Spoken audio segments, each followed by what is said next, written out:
আসসালামু আলাইকুম রহমতুল্লাহ বরকাত। যাই হোক, আমি এটা দিয়ে তারপরে বলছি। দেখো, এয়ার ফ্রায়ারে করা আমার চিকেন, সঙ্গে আছে জিমের চপ বা জিমের ডেভিল। সঙ্গে আরও কী কী অ্যাড হয়েছে আমি দেখাচ্ছি। আসসালামু আলাইকুম। দেখো, এটা হচ্ছে আজকে এয়ার ফ্রায়ারে করা। আমি পুদিনার চাটনি, বাড়ির পুদিনার চাটনি এখন ইউজ করছি, যখন খাবার ইউজ করব, ব্যবহার করব। তো আর আগের দিনের মতো এটার বলতে হবে নতুন করে। আজকে নতুন অ্যাড হয়েছে বলতে, না নতুন না, এটা বলে মোহাব্বত কা শরবত এবং পুদিনা ওয়াটার বা পুদিনা শরবত, এটা আছে। আজকে নতুন যেটা অ্যাড হয়েছে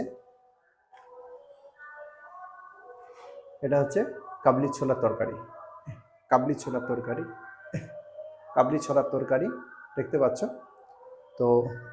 এই কাবলি ছোলার তরকারি প্রচণ্ড উপকার, আর নতুন করে বলছি না। সঙ্গে আছে মুড়ি। তাহলে নতুন আজকে কি খাবার হলো? এক নম্বর দেখো, এয়ার ফ্রায়ার করে আমি দেখাতে যাচ্ছি এই কারণে আজকে এটা, যে অফ করে তো